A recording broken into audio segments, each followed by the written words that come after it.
I'm Fritz with Against Psychiatry and AgainstPsychiatry.com. And this is the fourth installment of video. Anyway, let's see. I'm going to pick up where I left off. The last paragraph I read. Here we go. The reliable pattern of escalating diagnosis, which brings so many adults and children from a relatively mild diagnosis such as ADHD or depression to a much more severe diagnosis such as bipolar disorder or schizophrenia, is accomplished with help from SSRI antidepressants and stimulants such as Ritalin and Dexedrine. Ritalin, methylphenidate, is chemically similar to and has been shown to affect the serotonin, norepinephrine, and dopamine systems of the brain in much the same manner as the illegal drug crystal meth, which psychiatrists consider capable of inducing a chronic schizophrenia. In clinical practice, stimulants such as Ritalin, whose side effects range from skin rashes to life-threatening cardiac problems, has also been shown to cause potentially serious psychological problems such as depression, anxiety, insomnia, obsessions and compulsions, mood swings, mania, hallucinations, and other psychotic symptoms. Unfortunately, according to Marshall, 2000, who surveyed 2 Virginia school districts, 20% of 5th grade boys were being administered stimulants during school. In my experience, and the experience of many of my peers, other young psychiatrically labeled people who I have informally interviewed on the subject, the disabling progression from a drug like Ritalin to a drug like Prozac to a drug like Zyprexa has played out like clockwork. Labeled as ADHD in elementary school when the drugging commenced, by the time we reached high school, many of us had already been rechristened as bipolar or schizophrenic. The disabling effect of the drugs on our minds caused many of us to drop out of school. I myself have been fortunate enough to get off of these drugs entirely over 5 years ago, thus facilitating my recovery from a path of psychiatric drug-induced mental illness. But few that I know have had the opportunity to make this break. Although I surely suffered some brain damage while on these drugs, as evidenced by a drop in IQ, I was lucky. I managed to get off of them before I developed a serious syndrome of neurological damage such as tardive dyskinesia. Many will not be this lucky. Watching how this pattern of escalating diagnosis, escalating drug-induced illness, and disability has played out in my generation, I am especially horrified by what is happening to the children of today.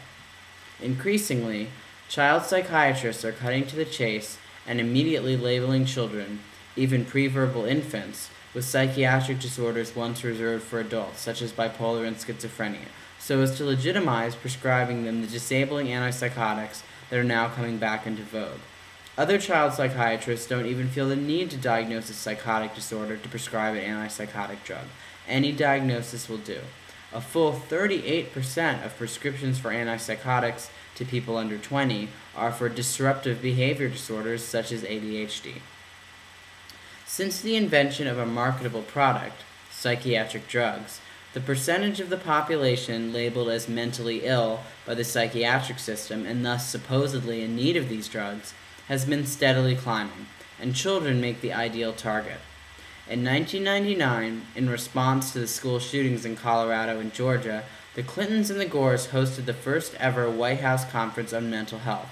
But they did not mention the fact that most of the shooters had been taking psychiatric drugs. Instead, Hillary Clinton introduced New York University psychiatrist Harold Koplowitz, who stated that absent fathers, working mothers, overpermissive parents cannot cause emotional disturbances in children. According to Koplowitz, even bad childhood traumas such as sexual abuse and traumatic experiences, abuse, divorce, the death of a loved one, or being abandoned or beaten, cannot and will not cause emotional disturbances in children, unless, of course, they already suffer from pre-existing genetic biological defects in the brain. Koplowitz stated that in his opinion, 12% of the population under 18 had these defects of the brain which made them mentally ill. Hillary Clinton replied to Koplowitz's speech by announcing that these youth must receive psychiatric treatment whether or not they want it or are willing to accept it. These days, the government has partnered with the psychiatric system to promote and enforce psychiatric drugging in a number of ways.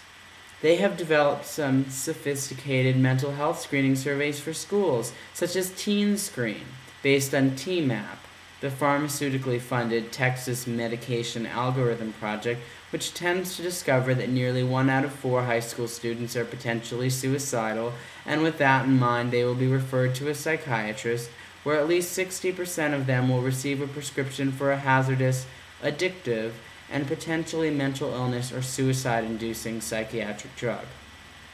Perhaps even more troublingly, the government has recently put an organization called 0 to 3 in charge of promoting the emerging concept of infant mental health through established programs such as Head Start, which targets children from low-income families.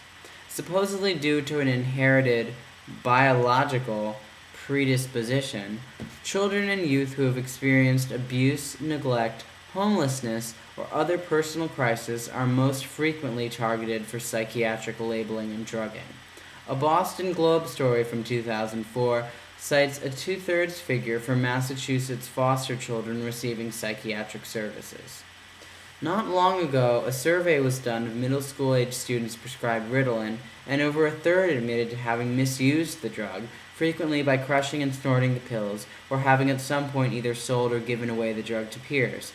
This behavior likely extends to other highly addictive categories of psychiatric drugs, such as the benzodiazepines, which are known to be frequently diverted by adult prescription holders onto the illicit market, where they can be found for sale alongside crack and heroin. Although thus far epidemiologically unacknowledged, for many young people, the drug-induced highs and lows of addictive psychiatric medication may act as a gateway drug, setting the stage for a future of illegal drug use, addiction, criminalization, incarceration, illness, even death. Sadly, those sticking to their prescribed medications won't fare much better. As this generation grows up in a haze of chemically induced mental illness, sustaining brain damage, and going on to develop iatrogenic diseases such as tardive dyskinesia, heart disease, kidney failure, and diabetes in epidemic numbers, many becoming disabled for life, a controversy will likely emerge, but rest assured, by then the psychiatric system will have come up with yet another class of wonder drugs to fix our brains by damaging them, silencing our protests, and making us sick in novel ways that will hopefully arouse some sympathy, increasing the quality of our care. Clearly, psychiatrists have our best interest in mind, working hard to make us become more sick so that we can be better than well. Thank you very much. That's the end of the first article of this 2-article zine-lit. Both of these articles and many others are available on our website, www.againstpsychiatry.com. This is just a brief addendum. This is the graphic from the cover of the zine, and it's a graphic I pulled off a Psychiatry website, and it shows 2 sets of twins. The twins on the right are labeled with schizophrenia, and the twins on the left aren't, and you can see that the twins on the right who are labeled with schizophrenia, in the circled area it shows brain shrinkage. And the interesting thing is that psychiatrists like to display these scientific-looking brain scans of people labeled with mental illness and claim that the abnormalities such as shrinkage found in their brains prove that mental illness is biological. But what the psychiatrists never mention is that these are the brain scans of people who have been taking psychiatric drugs for many years. And this brings up a number of questions. If the drugs are so helpful at treating mental illness, then why do the loyal patients' brains look so terrible? And why are we never showing the brain scans of someone labeled with mental illness who has never taken any psychiatric drugs? But the truth is because, absent the harmful effects of the drugs, all the brains would look disappointingly normal. These brain scans are no different than those which illustrate brain damage from illegal drugs such as crack or meth, except worse, much worse. The structural abnormalities shown in these brain scans simply prove what psychiatrists refuse to admit, that psychiatric drugs do indeed cause brain damage. Dramatic brain damage. Some of it may be reversible, but first, the drugs must be withdrawn. Look, kids, this is your brain on psych meds.